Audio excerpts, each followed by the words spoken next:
She fluent in that cash talk. Walk in the booth like Naomi on the catwalk. And tell them bitches whoop whoop from the Jaguar. It ain't even right though. Push me and I might go. She ain't getting money. I'm like, what the fuck the hype for? When them bitches bite flow, make my appetite go. Poof, gone, voila, magic. Looking mad good just to pull up on them rampant. Welcome back to another episode of Unhinged and Immoral. I'm Mecca. And I'm Jamila. And we are going to get straight into topics because last episode we got so distracted that for this episode we have two topics because our good friend Dick Theodore. We speak your name. You got us off track last episode, so bad. So we have to get we have to stay focused this time. I'll read the first topic, and we're gonna say Jamila, what is the most you would do for your friend? Would you wipe their ass? Would you give them thousands of dollars? Would you give them a kidney? Like what? How far is too far? Or would you do like B. Simone and watch them struggle, and then bring them on the podcast? I was gonna say, unlike B. Simone, I do and make your friend talk about how we watched her struggle. Yikes. I feel like I think I'm a good friend. I think if you surveyed my friends, they would say she's decent. Yeah. You know, I think that I try my best to be a good friend. I would go pretty far for my friends. No shade. Like when when your parents say, would you jump off a bridge if your friends did so? Probably. Like why did they do it? You know what I'm saying? Like I would do some things because my friends did it. I would totally give my friends a kidney. What, we only need one, right? Right. Like I would tell when it comes to organ donation, if y'all need a sliver of liver, I got you. I'm gonna say yeah, only because I've had the same group of friends since like I haven't got no new friends. My newest friend is Joe, and that's been like a year. And that's like in Texas and everything. But like my core main group, I met in high school and college, and we're fucking almost 30. Same. So I don't think anyone's switching. Like if you or a Kusi, Elantra, I see myself giving bitches kidneys. I wouldn't even think about it. Yeah, like y'all could definitely have a kid. This is why I need to stop shortening words. Because like, sometimes you have a kid. Would you have a kid for me? Would you be my surrogate? Well, no. You like babies and you like dueling. That doesn't mean I would be pregnant for you. That's fair. No shade. Because pregnancy is a lot. Yeah. It's a lot. What if I paid you? And still no. I would never be a surrogate.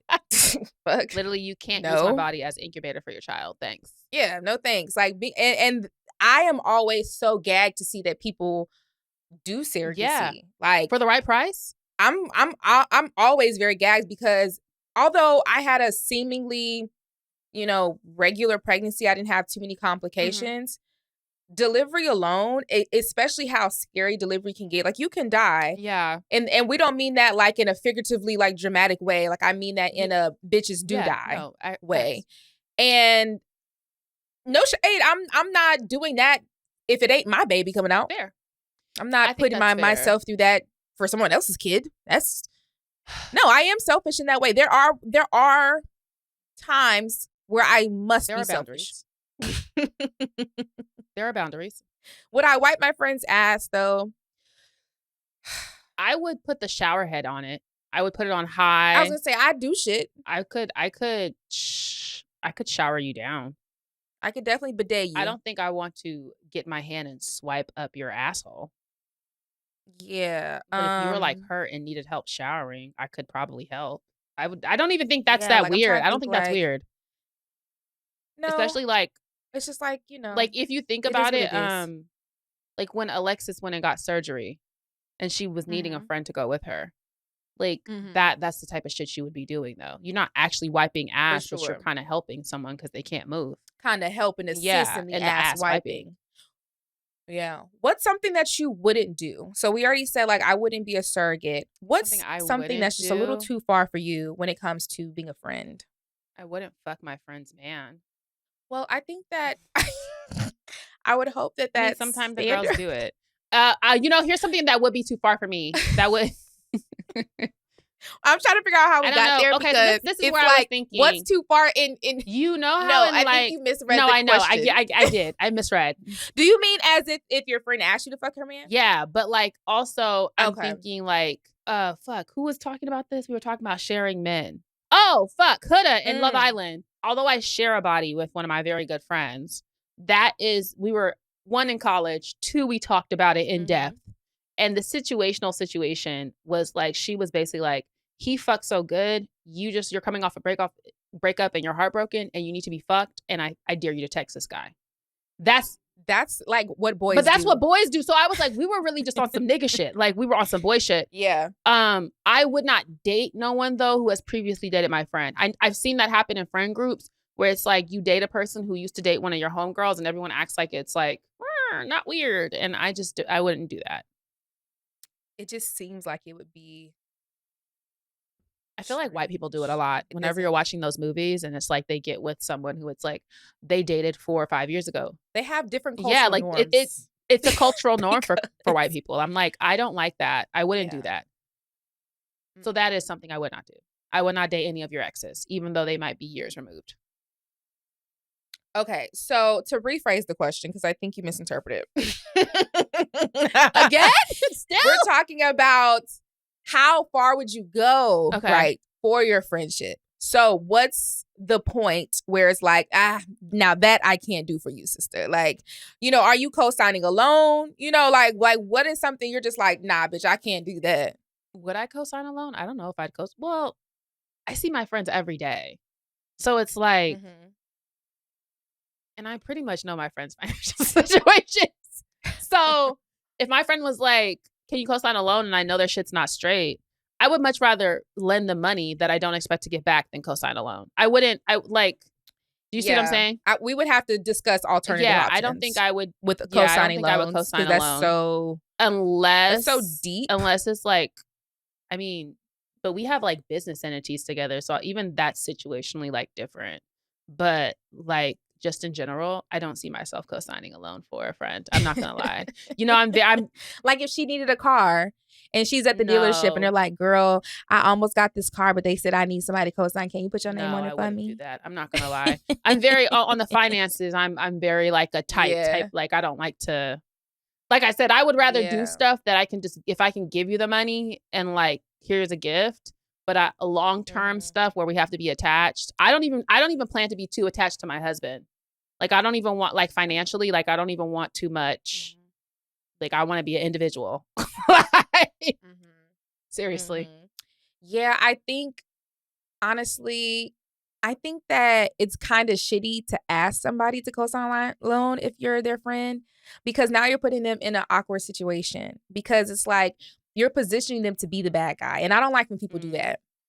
I don't like when people put people up on this weird random pedestal to then be let down. So then they can be like, oh, you wouldn't do this for me, or you're not this, you're not that deep. And then it turns into this, oh, you're not really real, you're not really down. And so I think that you also have to be very cautious of the things that people ask you to do for you and think about, why the hell would they ever ask me to do that? You know what I'm saying? Like, it'll just save you a lot of drama, I think.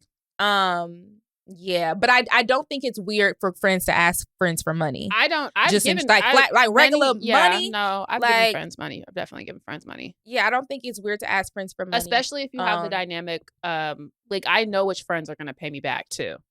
Do you see them? Like I know who's paying me back and who's paying me back in a reasonable amount of time. Like. Also, I think it's levels, obviously, of friendship. So I'm not asking. There's certain I wouldn't even consider. You're not asking your level 10 friend for money. Or you gotta ask, if you're gonna ask a bitch for money, it got to be your bitch. You know what I'm saying? Like some stuff is like that's reserved. Why are you asking a level 10 friend for a loan? Just go sign your loan. That's crazy as fuck. Honestly, that doesn't make any sense. And that would actually scare me. Yeah, no, you just don't care. I'd feel like if again. I would be more inclined to sign a loan. I'm not saying I would, but like for someone, I would totally think about it. Think about it. Yeah, if I'm seeing you every day, I know what you're doing. But then even then, people get weird and will duck and dodge. You never know. But yeah, and to be honest, No one would ask me to co-sign a loan because I don't have good credit. Spoiler alert. We did some things in our early 20s. Don't worry, guys. We're getting it together. That's part of the reason I bought a car brand new so I could pay my note on time. Listen, I have a home. I have a car. I have me a little credit card.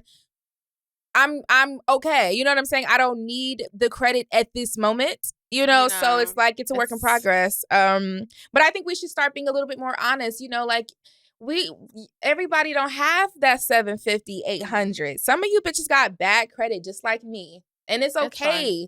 That don't mean you broke. It don't mean that you don't have anything. It don't mean that you're not worth anything. It just means that you don't be paying bitches back all the time. And same. You be right. I don't. Same. There's several collections in my name. I mean, honestly, what's so funny about mine is the collections I have. The reason my credit's going up because I literally just waited for them to drop off. Like they're all that's from what I do all the time. My credit goes through phases. They're literally all from when I was like 22. I'm 29. It's over with. You're done. Yep. Everything comes in waves and phases, so you kind of just have to. That's why I don't want people to stress too much on credit, but also the people who try so hard to like pay for their credit to get better, you're probably wasting your money. Because sometimes when you pay shit off, it doesn't even help. You have to just increase your credit limit and just pay things off. Like just start doing better.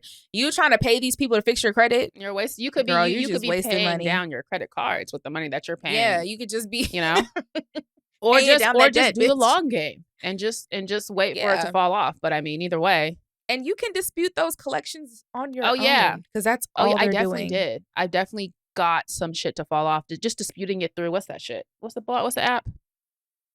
Credit Karma. I would be on there every couple weeks. When it would, or file for bankruptcy. I don't even want to get too far into that because I've considered. I said I'm considering doing it before I get big. Before I get big. I'm not opposed to it. I've done lots of research. I'm going to go talk to somebody before I do it. But I said before shit. I was going to say, one thing about it, when that real money start coming in, I'm filing for that bankruptcy. We going to just start from scratch, bitch. Fuck all that other shit. Y'all ain't getting it. Y'all ain't getting that bitch out of me. Yeah, no. Fuck y'all. I'm glad that we're here on that. I saw the way that I was watching how they did the Better Drake when they were talking about how he had filed for bankruptcy. I said, oh, y'all gonna have a field day with me because you're gonna get on here and say, Mecca, you filed for bankruptcy and did. And needed to start over. Now I have a I'm gonna do the 50 Cent. 50 Cent did that shit went and hid all his goddamn assets and filed. Yeah. I was gonna say there's a reason that people do it. Like it's actually a very smart thing to do if you're super, super in debt. And some of these people be thousands and thousands, millions, and thousands and thousands of dollars in debt. You know you can't pay that back. Just go ahead and file that rupsy. File for rupsy. They're not getting it back. You know it and I know it. Right. Do you plan on dying tomorrow? Because even if you die, you know it's going to be transferred to your family. Like someone has to pay that shit. Yeah. Yeah. I'm not doing that. I'm trying to think about what else would I not, like what's too far for me to do for a friend? Would you take a charge for a friend? Type shit. Very quick, no. I don't think I would tell on you. I don't think I would tell on anybody. Okay. God, would I do a crime with a friend? It depends on the friend. But I don't believe as a ID 2020 ass bitch, I don't want to do no crimes with nobody. Like if we do a crime together, I'm gonna have to consider getting you up out of here. And if you're my friend, yeah, I would look at you crazy if you asked me to ride with you to do some bullshit. You know what I'm saying? I would literally be like, what? Exactly. And I'm also that type of friend. Like, I'm not doing that with you. No. You get what I'm saying? Yeah, I'm not doing that. So it's like, no, I don't see myself. I don't see myself ratting. Now, if the police come knocking, I don't know it. I don't know anything. Unless you murder somebody, I have to tell. Well, it depends on the situation. Unless they really deserved it. I gotta be honest. I don't know if I would say anything. Oh, I don't know. If they killed someone innocent, I wouldn't want to know. I wouldn't want to know the details. Mecca, you're going down, bitch. I'm not. I mean, what? Somebody interrogate Mecca today. I mean, I would be like, I don't know anything. I want to speak to my lawyer, and the conversation's over. Like, I am such a. The thing is, I've watched so much of the crime ID channel that something that agitates me so bad is when people let the police get in their head and be like, if you ask for a lawyer, you look suspicious. I don't give a fuck. Yeah, one thing Where about the me, fuck girl, is my fuck y'all. lawyer? Lawyer. Where the fuck is my lawyer? And if you keep talking, I'm taking everybody for everything they got in this bitch. Yeah, you're never getting me with that bullshit. I don't give I a watch fuck. way too much Where's TV. my lawyer? Are you kidding me? I need a lawyer present today. I damn near said that shit when I went to ticket court. Hello? I need a lawyer. You're like, bitch, you gonna pay this speeding ticket or what? Go sit your ass down. I don't know. I don't know how I feel about this. Like, I just feel like I need a lawyer. Like, y'all are trying to fucking bait me. Talk to. Like, for real. Like, I know my civil rights. I don't know. Like, I'm just so scared of getting got. Like, I just feel like that's the master plan. Well, it depends on what the case is. Because a lot of time, people knowing, unless you're like very, very close, like not involved, but like, it just depends on the situation for them to say, we're going to hit you with a charge for just knowing. Yeah. Like, you have to really be involved in some way. You have to actually for them to be like, we're going to hit you with a charge. If you just know or heard it through the grapevine, you literally can be like, I don't fucking know. I don't fucking know. Yeah. And that's what I'm saying I would do. Sure. Like, I don't want to be involved or know any details, or I don't want to be involved. But if I like hear it or know it, I don't fucking know. Yeah, I think I would be like that too. Like, if I knew my friends like, I mean, I just wouldn't never go out my way to like snitch on my friends. And I don't want to know the details, like, because if I learn the details, I would just be like, then if I learn the details and it's like what you're saying, all the details innocent, I'm like, well, now I'm gonna be conflicted. I don't even want to get there. Don't tell me nothing, please. I need plausible deniability. If I did a crime, I wouldn't even tell my friends or my mom, because I wouldn't want them involved in no way. If I did a crime, I probably would tell my friends. Unfortunately, I can't keep anything from them. I have tried, and I can only last for so long, and then I just explode. We're going to take a break. And we're back. Do you think your parents would snitch on you if you did like a crazy crime? Ooh. It depends on the crime. It really depends on the crime. I'm leaning more so on no, though. I know for sure my dad would not say anything, but my dad's a street nigga, so he respects the code. Yeah. My mom, I don't know, man. I feel like sometimes she's gonna encourage you. I was gonna say, I know I don't think she would say anything. She would, Mecca, that is not right. She would, she would encourage me heavily to turn myself in. Which to that I would be like, no, because why would I ever just turn myself in? That's stupid. Yeah, I think my parents would be, first of all, this would stress my parents the fuck out. They would just be so goddamn stressed trying to figure out. But they would literally try to figure out a way to like let me be free. Yeah. Like, I don't think that they know I could not survive in prison. Off the strength of, I heard it was cold in that bitch. And you lost me right then and there. What's so crazy is I am one of them bitches who there's so many things I'd rather do than be cold. Like I would hate my life. Being cold is insane. Like, it is so miserable for me. And I'm also the type of person that if the food is nasty, I can't eat it because I'll actually throw up. So, the type of people that's like, it's nasty, but I can still, like, I'm saying, like, I'll eat it. No. I hate eating shit I don't like. That's like, honestly, when I was a kid, and you know how, like, if you didn't like something, your parents would make you eat it. I'm hated it so bad.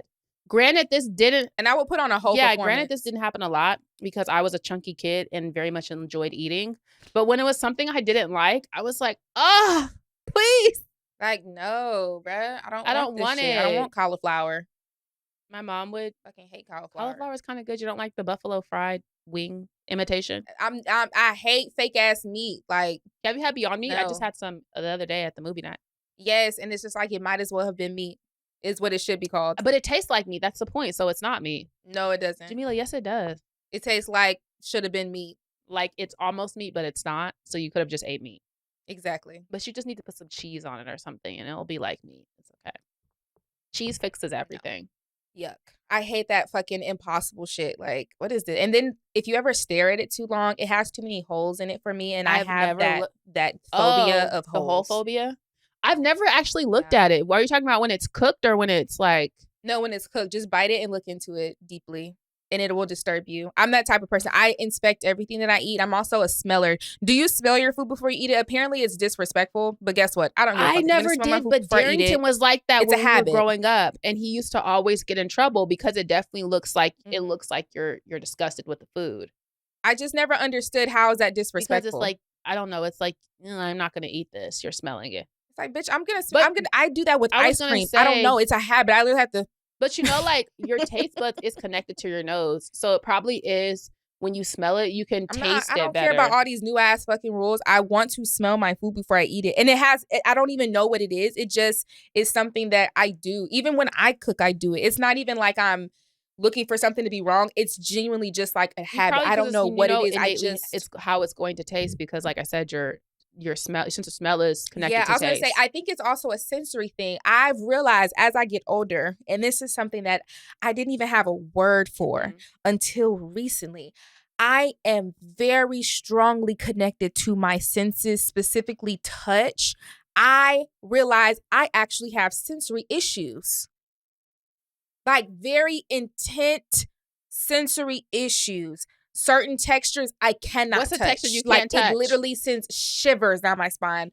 There's a certain microfiber texture, like those microfiber towels that are like smooth. Yes, I cannot. But they're touch like them. Smooth. Yes, but they're not at the same time. I can't explain it. They have a certain staticky texture if you rub them on your hand like this. Yeah, I kind of know what you're talking about. That's how they're able to dry you off. Yeah, I hate it. I hate that texture of microfiber. Yeah. Of course, I don't like stale wetness. I don't like things that are wet at all unless it makes sense. Contextual wetness is my term that I have coined. What else don't I like? There's certain sounds that I literally What's a will rip my skin off if I hear. Sound? Styrofoam touching. What does that even sound like? It's a very specific frequency of squeak that I can't fuck with. It hurts. It hurts my belly button, actually. It's connected. Everything is connected to my belly button. And this is my second part of this conversation where I always say, I always ask people, have you touched your belly button? Do you ever touch your belly button? My belly button is like the key to my soul, I think. Whoa. Everything is connected to my belly button. I will feel things in my belly button, and it sometimes will connect to my coochie as well. My belly button is connected to my coochie. Very strange. I will give you there. Like sometimes if you push too hard back in your belly button, you can feel it in your cooch. Do you know what I'm talking about? And sometimes you can just like ding-a-ding-a-ding-a-ding-a-ding. Like masturbate with your belly button. That's you said ding at all what I was talking about. I just meant digging in your belly. You just feel it. It's just like, it's very sensory.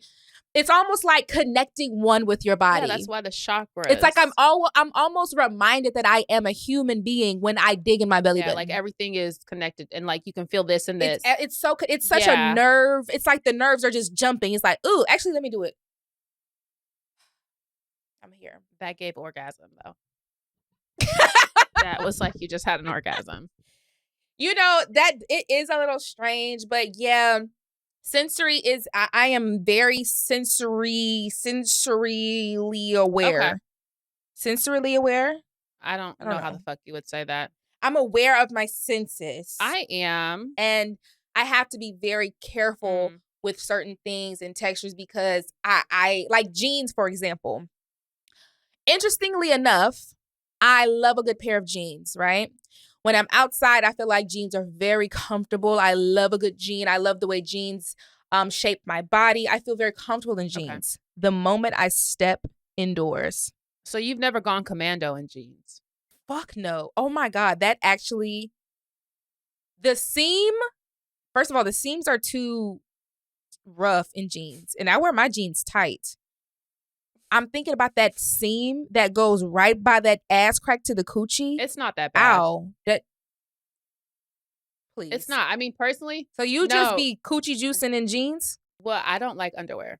I've always asked my mom. I've always been, from the time I was a child, I'm a commando ass bitch. Oh, I know. I am a commando ass lady. In jeans is insane though. But it's okay. You do know that, right? But in my defense, I didn't know it was insane until I went to college and was changing in front of people. And they're like, are you not wearing underwear with jeans? And it's like, I haven't really worn underwear since I was like, when my mom started letting me dress myself completely, like when I was like in 3rd grade. So it's like I grew up wearing commando and jeans. The only time I wear underwear is when I'm on a period. So I guess like what you're talking about, I don't really feel it because I've been feeling it my whole life essentially. Like 20 years or 29. I started going commando 20 years ago. Raw coochie lips. It's not that bad. In rough ass jeans is something Why are your jeans so tight that you're getting scary. yeast infection though? Like your jeans should not be. That is they not shouldn't what be I hitting said. the slit of your clavicle. Like it shouldn't be all up in there. They should just be on. It's not in there, but it's absolutely touching your lips. If your jeans fit the way that my jeans fit. I mean, yeah, but my leggings touch my lips too. Like everything is touching. Right. Yeah. I don't know. I feel like what I said, how you are able to feel comfortable in rough ass jeans. What you're talking about bare in sensory is like how I feel in underwear. I just feel like, why am I in another layer of like it's just. I don't even like wearing bras, but people like, I mean, again, that's a known fact. Unless I have to, I just want to put my one layer of covering on and go. You just I don't have a bra on right now. Yes. I would love that. I'm very comfortable with my body. I'm comfortable being naked. I don't mind if others are around.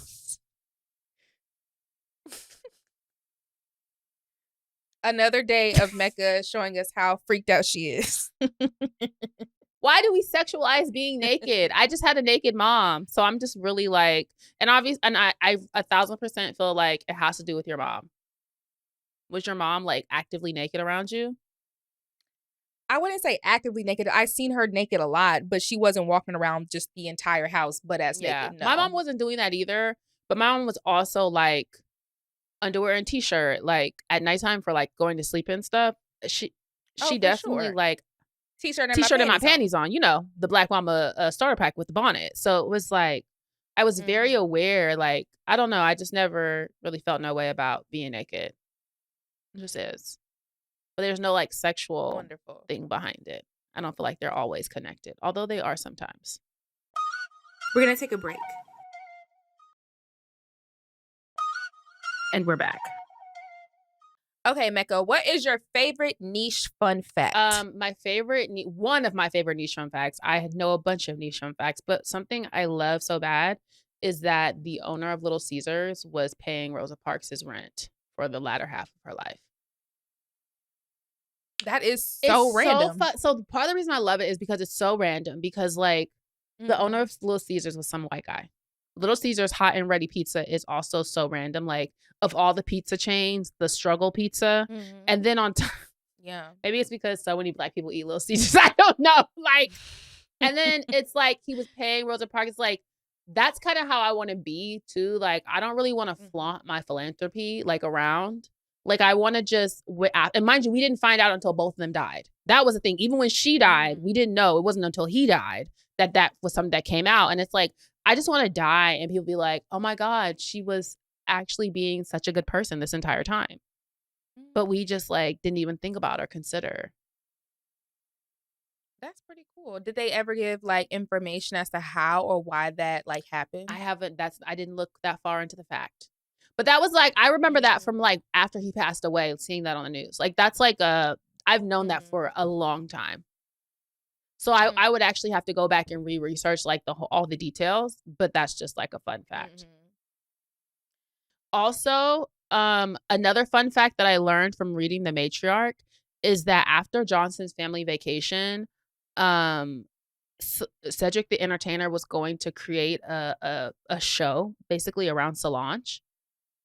But one of her really good friends, Marseille, was killed here in Houston because she was 17 at the time. She was 16, 17 when Johnson's Family Vacation came out. And it like really changed the trajectory of her life and like how she saw life expectancy. So that's why you saw her get pregnant with Jules and get married really young, because she had a feeling that she wasn't going to be here and have time to get everything she wanted to get done. She wanted to just live. And then she decided she didn't care about, like, you know how, and you're in production, so you know, Johnson's Family Vacation was filmed They had such a great reception. She did such a great job. Cedric said he wanted to create this show around her, but it was going to take a year. And so within the year span, all this stuff happened. And then she was like, I don't want to do it anymore. Johnson Family Vacation is also actually probably one of my favorite, like, old Black niche comedies. Like, that was such a good movie. Like, because it was just so feel good. And I love a good feel good, stupid movie. Yeah. Like, we need more of those. And there was still, of course, moments where it was like, oh, serious moment. But we don't have to go so far into it having a point. You know, find your central theme and plot and make it as stupid as possible. That's what comedy is for. Comedy is meant to make you feel good. It's not meant to make you overthink it. I hate when people try to overdo comedy and overthink comedy. Like, no, it's supposed to be feel good. It's supposed to be funny. It's supposed to be lighthearted. And everybody's supposed to leave the theater talking about something that was funny as fuck. Not, oh, so what do you think about this joke? And how do you think? I think what's happened, you know, back in the day, there was only a handful, and I can't think of all their names right now, but there was only a handful of comics who were smart. You know what I'm saying? Like, back in the day, a lot of people did more so slapstick comedy that was like very surface level, just get the laugh right quick. And you only had a contingency of 2 or 3 comics who were like actually making your audience think. And this comedian's for smart people. Now we see the pendulum shift, and everyone wants to be the comedian for smart people. And everybody wants to have this dry humor. And it's, you know what I'm noticing? Let's wet that shit up. Honestly, when I first started on TikTok, just because I am the way that I am, I know I built my audience off of smart humor, quote unquote, just because like I would be talking, maybe I drop a joke or whatever. Now that I feel like, and Jamila too, we're way too perceived to be like smart. I'm getting more back into like just a simple joke, and then videos go up. It don't gotta be. I've always just like I appreciate dry humor in general, especially in aspects of when that's people's natural personality. Like, there are people I know in real life that have a natural, dry, humored, very like almost stale personality that it works with them. But when it comes to like watching things on TV, that gets boring very so quickly. I like me some good wet humor. I mean, think of all this long-term successful people who, you know, have, hate to say it, he's in hot water, but Tyler Perry. It's not deep. It doesn't have to be deep to be like received or appreciated. And in sitcoms, that dry, the wet humor works really well. And the thing that I think about a lot now that I know that fun fact, after I went back and watched Johnson's Family Vacation like in the last couple of weeks after I read that. And then Bring It On, All or Nothing was my favorite Bring It On. Like, of all the Bring It Ons, that was my favorite one, which we know is Solange and Hayden Panettiere here. I was like, damn. If Solange had ended up doing this show, I do think the trajectory of her life, she would have probably ended up in music anyway, but she would have definitely been like an actress. Acting, because she could act. Sure. Like, and she was good. She was good. She was definitely good, especially in that type of role where it was like the teenage, like, girl. Like, where you just have that teenage and angst. It's funny because she was really that girl. That's why she was so good at it. She was really that. So and it's just like I live. And seeing her now, I love watching celebrities grow and mature and become different things, and watching how she's deep in her composer and production bag. Like, I love when people just really dive into certain passions and even producing, you know, musicals and things like that. Like, that is so fun. I love me some Solange. Same with Alicia Keys. I know Alicia Keys is really diving into her production bag these days, and I am Alicia Keys' #1 fan. I have always been so down for Alicia. I remember her dropping off in the scene. This is when I was actually living in Beaumont. I remember it, and there's actually a video of me singing one of her songs when I was really young. I remember this lady popping up out of nowhere with them goddamn braids. I remember it happening, and I loved her at such a young age. And because her dropping off in the scene, I don't think the kids understand how actually lit it was to see somebody mainstream with fucking braids as their standard hairstyle. Braids and played piano. Because And they were cornrows at that, bro. Because not to say that people weren't playing piano, because you have Elton John, you have Stevie Wonder, you have all. But I do feel like the point, like in the late 90s, early 2000s, hip hop and R&B was very much like we didn't see an instrument. So Alicia Keys coming in on a hip hop and R&B vibe in cornrows, super pretty, playing the fucking piano in front of you was crazy. On all of her songs. Insane. Because even when you look back at like a D'Angelo, of course played a lot, but he would go back and forth between playing and singing and playing. Alicia sat down at that grand piano every single time and would play and sing. So much so that songs in the key of A minor was all her. Oh my gosh. I could go on a tangent. I can go on for days and talk about how incredibly talented Alicia Keys is and how amazing she is. Like, a whole generation of kids play piano because of Alicia Keys. Yeah, absolutely. Like, she really inspired a lot of people. Like, she is definitely one of the people who inspired me to play the Keys piano. Keys is not her last name. The Keys was for the piano. Like, I was like, niggas don't even get it yet. I genuinely, I have always loved her, and I've always wanted to be like her. Like, she is literally one of the reasons why I started playing the piano in the first place and just learning music in that way, because I enjoy musicians. And this is no shade. Take it as shade. Unfortunately, you don't have to be a musician anymore to be an artist. And because of that, there's just a disconnect with some of the music. There is just something that's not really connecting for me with a lot of the music over the past 10 years. There has been a separation of musicianship from the music. And that comes from the actual artist itself, but also specifically the composers of the song tracks in and of itself. Because nowadays, the majority of music that we hear is produced from a computer. There's not a lot of live instrumentation. There's not a lot of actual composers.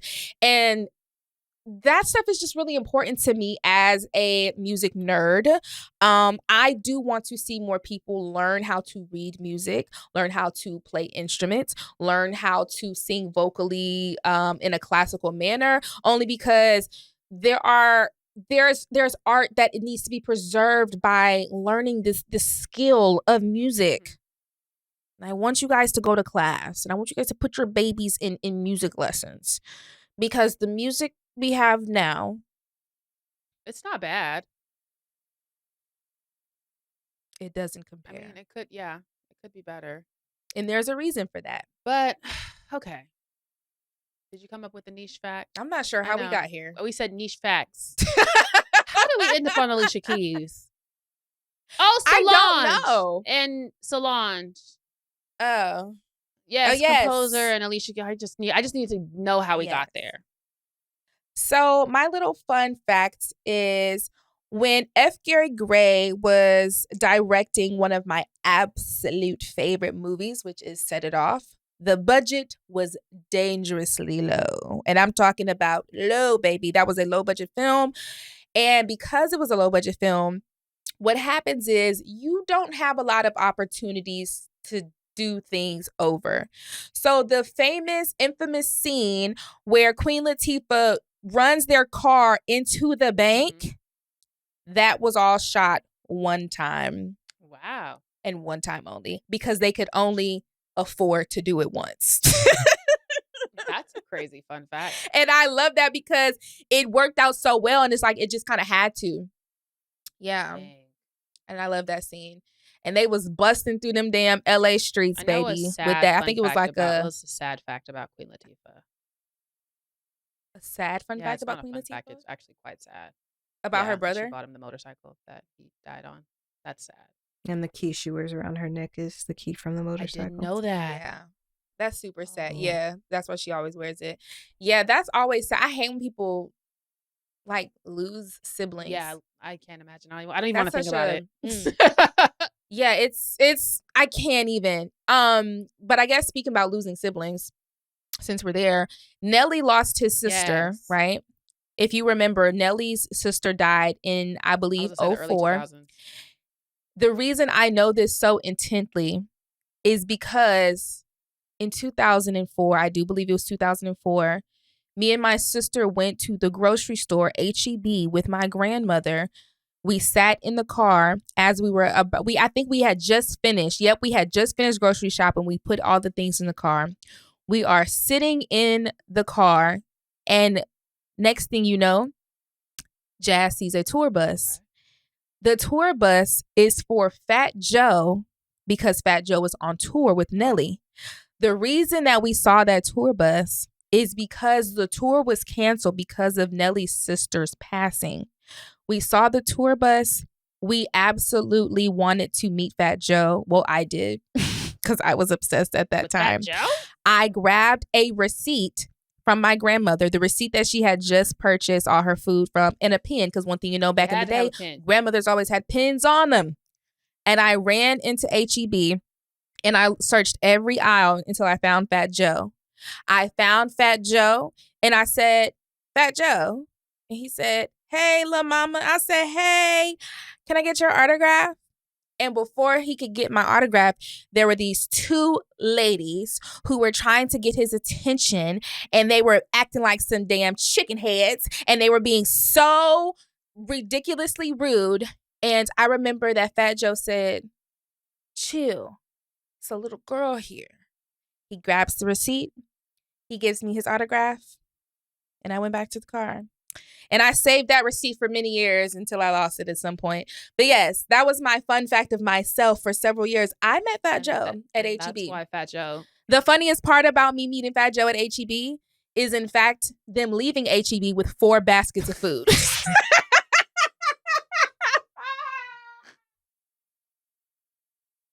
And that's why Fat Joe thinks he can say nigga, because he gave Jamila autograph.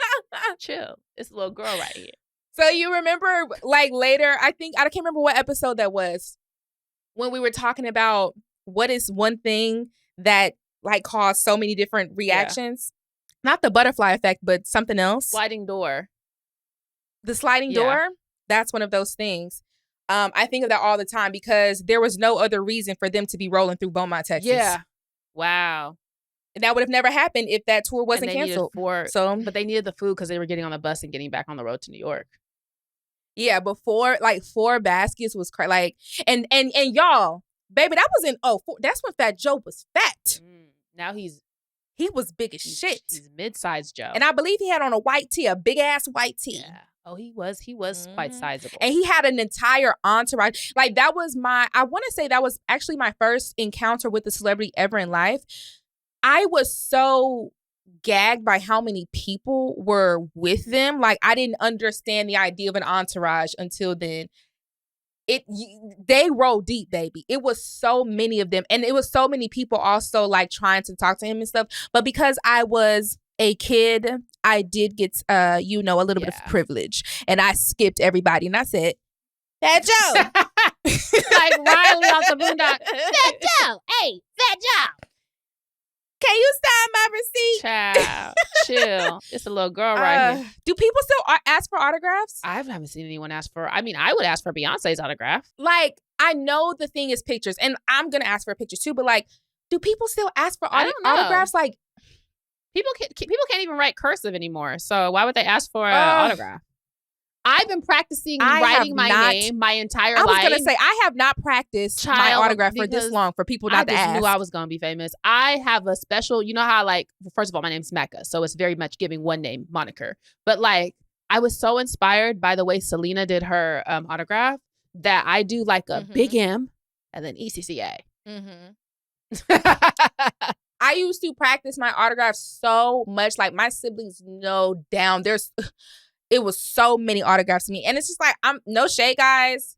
The next person that comes up to me, can you ask me for an autograph? Like, I need to give one. Like, I have never given an autograph. And, like, I want people to ask me. Like, I've practiced and it's really good. Like, I have a really good one. Well, I mean, we can end it on, like, 1 in every 4 or 5 people on the continent of Asia is a descendant of Genghis Khan. Because he was fucking so much. Because you didn't know that? Genghis Khan was fucking. I didn't know where we were going. I didn't know, like, I didn't know what you were going to say. So it just was so random. I'm like, wait, what? Fun fact. Genghis Khan has so many descendants because he was just going and conquering and fucking and getting everyone pregnant.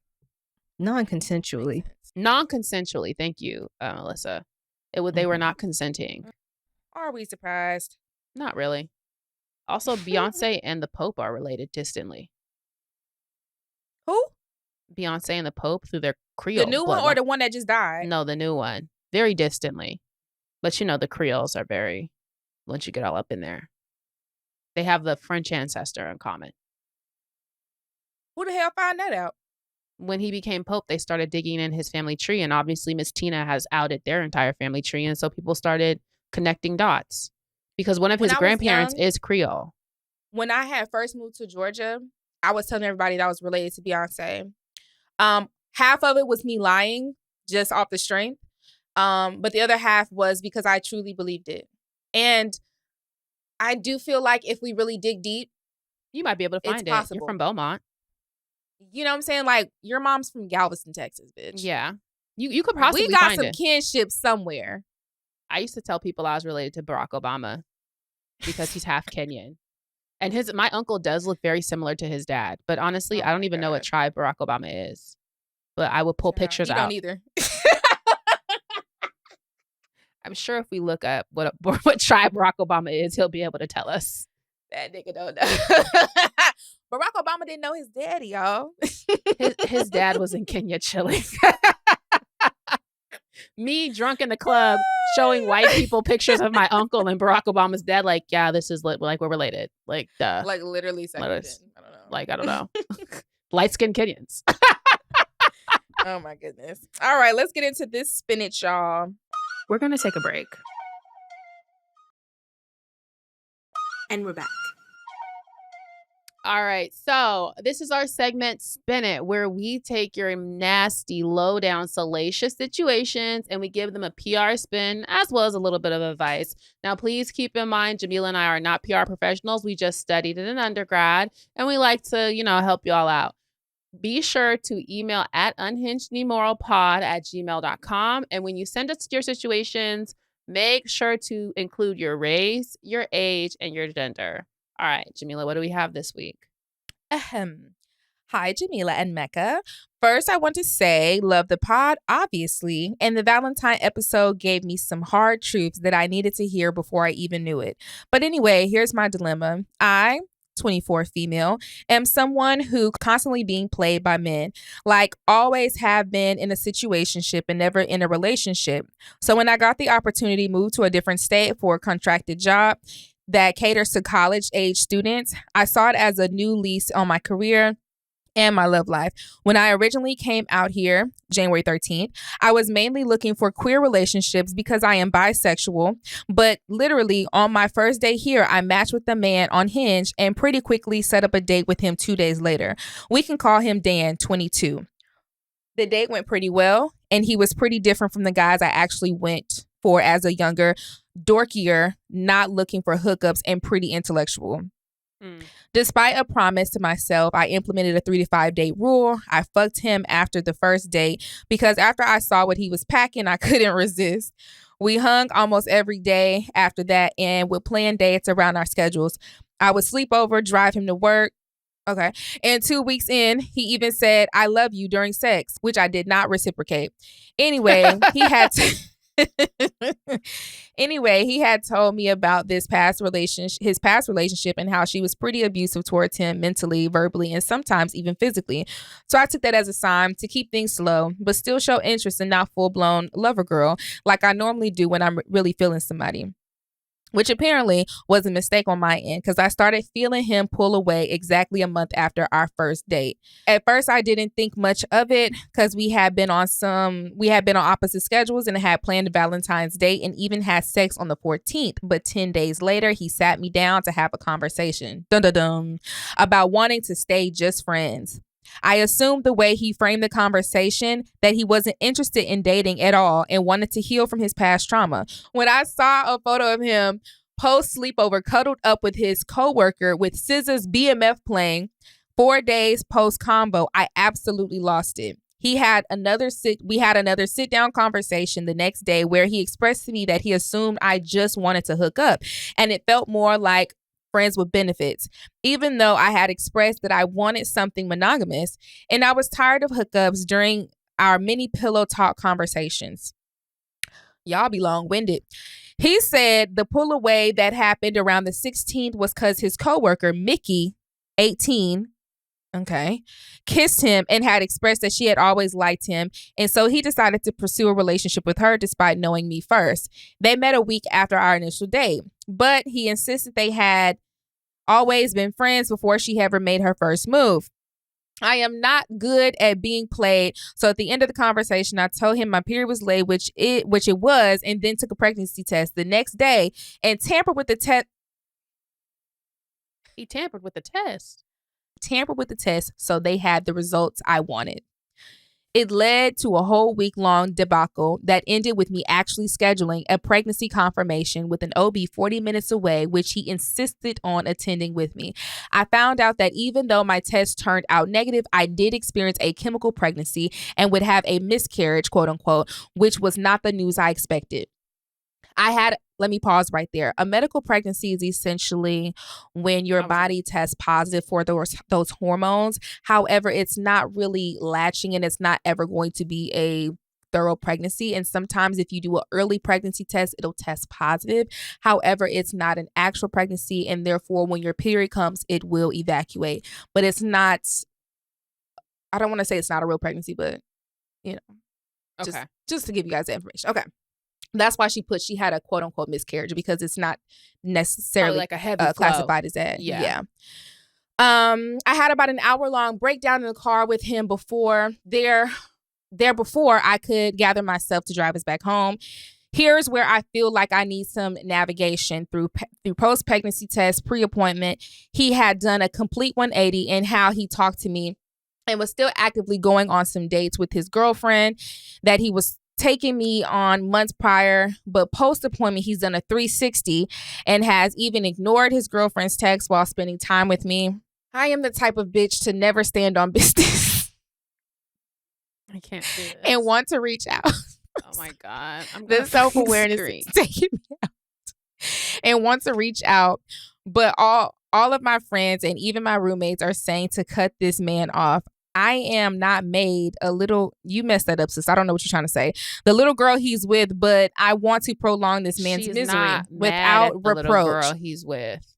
Okay. Because she is a little girl, and I'm going to get to that because that's what I've been sitting on this entire finish. But I want to prolong this man's misery without reproach, which is tricky because we all live in the same apartment complex and work for the same company. You should have led with that. Y'all be leaving this. Now that y'all have all that information, what should I do? And what would you have done in this situation? Okay. P.S. She didn't know about the whole pregnancy situation and did not know about him coming to the appointment with me either. He said he told her about me, so I feel like if I go to her about anything, I would look like a crazy bitch, and I'm trying to be mature about the situation. Thanks in advance. Okay, so she also included that she's working, it's essentially an internship program, very similar to like a Love Island type of love triangle bullshit. Which is why they all live in the same complex. Yeah, so that's why they all stay in together. Now, you put so much in there that we have to discuss. I actually don't know where to begin. Can I start? Yes. Call back to Thick Dick Theodore last week. Anytime you said you're 24, this young man's 22, and his girlfriend, the girl who's been going in between you and the girl, is 18. Already I'm like, okay, 18 and 22, you wasn't in high school at the same time. Talking about you been friends. What you had been friends with an 18-year-old and you've been grown for 4 years. Because where would you have been friends? Y'all wasn't in high school together. Already, when he chose up, he's going to choose the younger, dumber bitch. No shade to the 18-year-olds, but you're the younger, dumber bitch. You are. And you're older than him. That's also a thing. So you're less likely to be, he can't play with you, although it sounds like he kind of is. But I was going to say, although. But you're self-aware about that. So Okay, Jamila, you go. That's where I wanted to start.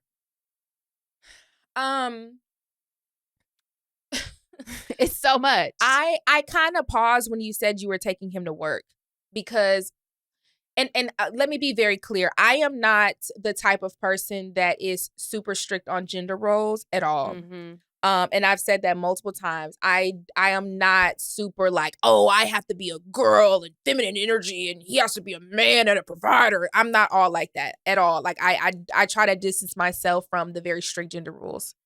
However, when it comes to dating, there are things that you have to be aware of and how that can play into you looking like a dumbass bitch. And you taking a nigga to work every motherfucking day is insane. It's very clear way for you to be viewed as a dumbass bitch. Why are Thus you as driving such, him he's to playing work? you as such. You come across as the doormat, the bitch that he can just fuck, get something out of, and leave and not take you seriously. And you're positioning yourself to allow that. You know what I'm saying?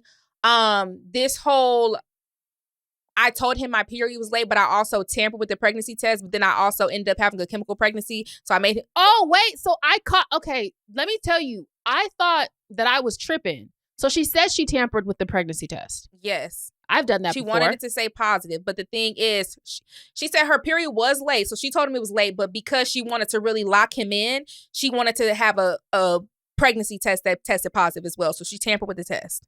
Can't say I haven't done and that then before. Because I guess there was a lot of conversation back and forth, he was like, well, let's go to an OB. For some reason, she went to one that was 40 minutes away. I'm not sure why. And there is when she discovered she was actually testing positive for pregnancy. However, it was a chemical pregnancy, and thus and such, when her period came, everything ejected. I feel like I think you are very reactive. I think you're a reactive person. And I think that reactiveness is going to get you in trouble at some point.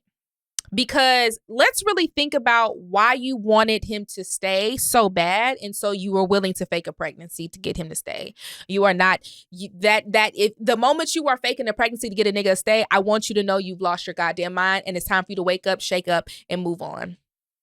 And that's for anybody listening. You should not be faking pregnancies to get a nigga to stay. I mean, you should have a plan when you're faking the pregnancy. There needs to be a plan. Like when I did it. Now, I'm not saying you should do it, but when I did it, I knew my goal was to get money out of this nigga. You know how you're talking about you want to make him pay? So what you should have did was had the test, and then, well, you're obviously going to get it taken care of. So you need to come about $500. And then that nigga is clearly has outsmarted you, because he said, bitch, I'm going with you to that OB appointment. So you already lost out. Yeah. You should have just came clean right then and there. Well, personally, I had a nigga do the same thing. I just went on Photoshop and had some Planned Parenthood results I Photoshopped. So you could have right, but he didn't go to the OB appointment with you. You shouldn't have let him press you into that. Yeah, that's what I'm saying. He outsmarted your dumb ass. He outsmarted you. You got outsmarted by a nigga. And that's embarrassing. Never get outsmarted by a man. Yeah. A man who's 22 and left you for an 18-year-old. Like, think about why you even want that to begin with. Why do you want him? You want a nigga that left you for a bitch that's damn near 10 years younger than you. Bitch, are you crazy? Are you crazy? She's 6 years. Oh, yeah, she is. She's pretty young. Damn, like, that's really damn young. near 10. She's young. If she's 18, that means she just graduated high school. She just graduated from high school, bitch, and you're about to graduate college. Like, probably past college if you're 24. Like, you might be on your second degree. I'm trying to figure out what advice you want from us, to be honest with you, because leave this nigga the you fuck actually alone. need to be shook. I kind of want to shake you like shaking baby syndrome. Wake up, bitch! Stop acting crazy. Yeah.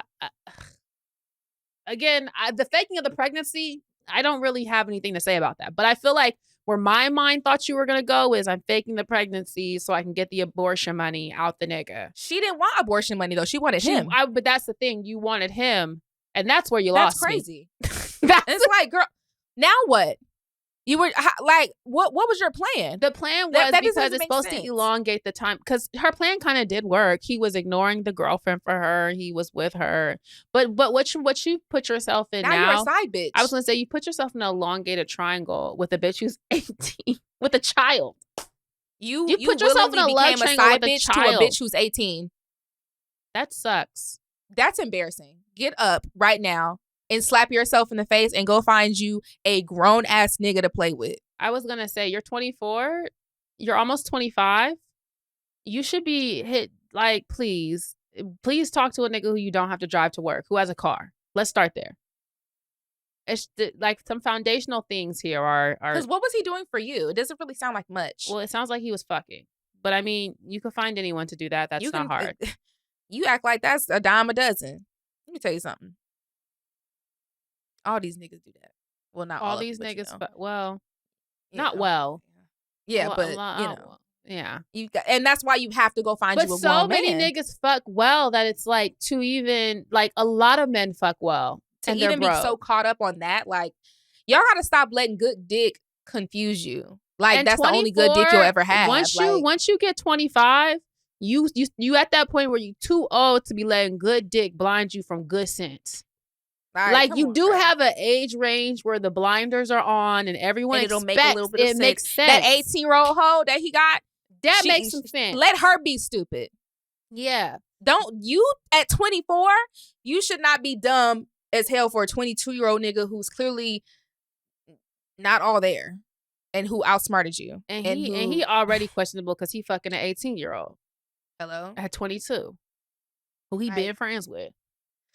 Been friends with. And like, what you mean you been friends with? I have so many like, child, please get away from this nigga and let this little nigga walk. Please. It's yeah. And damn near who cares about making him elongated pain? He's 22. He's supposed to be running through bitches. That's what they do at 22. You want him to really suffer. Y'all be too focused on revenge and not focused on self-preservation. Yeah. Go worry about yourself. Stop worrying about how you're gonna get your ex back. Like, Nick, you're done with him. Move on. They're like, not thinking about when bitches break up with a nigga and they trying to make it seem like they're so unbothered and like they're posting quotes and shit. Nobody gives a fuck about the shit that you're like. Stop. Yeah. Who is this for? Nobody. He doesn't care. He doesn't. Doesn't care. He doesn't give a fuck. He's probably not even watching your fucking story. And even if he is, so what, bitch? Move on. You're pressed and you're the one who's still hurt. Even if you you still trying to pretend like you're not, you're the one who's hurt. The fact that you even care to make him suffer means that you're the one that's hurting right now. You're the one who is down bad. He's not down bad. You need to move on because you're looking like the dumbass bitch right now. I fear, sister. Sorry. But, good luck. Good luck. Let us know what happens. Hopefully, wishing you well with your body and stuff because the chemical pregnancy, that has to be kind of scary though. She just had a period. Okay. Well, maybe it's not scary. Yeah. All right. Not trying to like. I want to ensure people that if you've ever had a lot of people have had chemical pregnancies and not even known it, which is why if you are trying to have a baby, doctors will discourage you from taking pregnancy tests super early. Because of those false quote unquote positives. Interesting. Showing chemical pregnancies. And it can be very hard on you if you feel like you're miscarrying and it's not really the same as miscarrying. Yeah.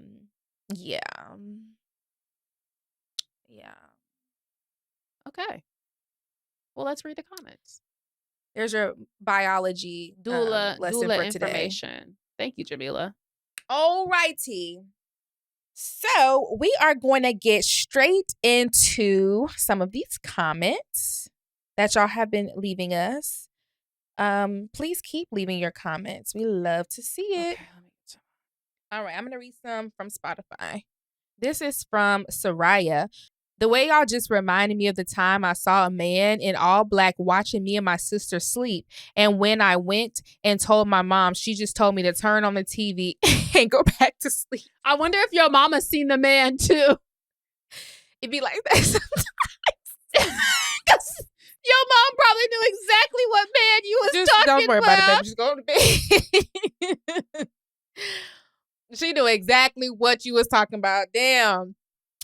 E.C. Gregson, 2004 babies are still Gen Z, I promise. I don't know what the breakdown is with y'all. I don't know, child. Cassandra said the way Jamila says puss is everything.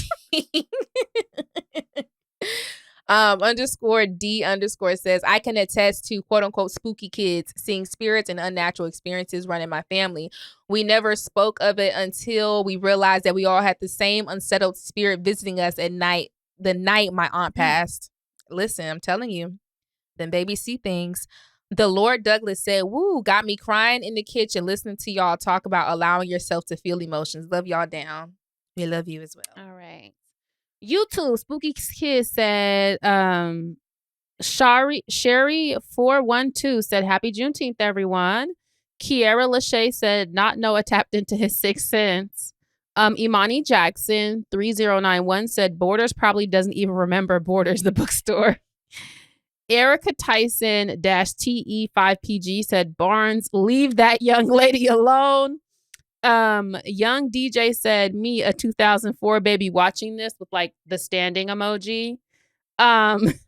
Shay's Divine Tarot said, my toddler points at my grandma, laughs, giggles, and blushed. Mind you, my grandma passed 2 years prior. Yep. Kiana B96 said, Mecca's mom reminds me of how I am as a parent already. I'm a school counselor, so I'm always big on feel those feelings, but do not let it consume your life. Love this conversation. Exactly. Ooh. And that's the point, young ladies. Do not let it consume your life. Feel it and move the fuck on. Another great episode. Please make sure you guys are purchasing the merch. Yeah. We want you guys dripped out and you and I merch, and we will have another drop soon. Yes. I'm trying to think if it'll have dropped by this time. Let's say yes. We have designs. So go check out the merch in the bank that we could. So I don't see why not. I'll just say yeah. We'll have new merch dropping. So go ahead and support that. Make sure you guys are subscribed to the Patreon, and as always, we'll see you guys every Thursday. Bye. Unhinged and Immoral is hosted by Jamila and Mecca. Produced by Melisa D. Monts and Diamond MPrint Productions. Post-production by Coco Llorens. Production assistant by Melanie D. Watson. Music by Audie and Brooklyn Billionaires. And graphics by Claudia Choi.